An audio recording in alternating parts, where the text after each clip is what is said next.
To import your Ethernet model into Qatium, simply select, drag and drop your model into Qatium. You can also click on Create Network button or Create Network tile in your workspace. Once your model has been uploaded, you'll be prompted to start with the assistant.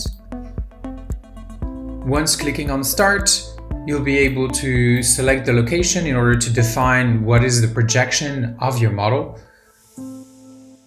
Once you're in the region of your model, you'll be suggested some projections. By clicking on them, you'll be able to evaluate the different options.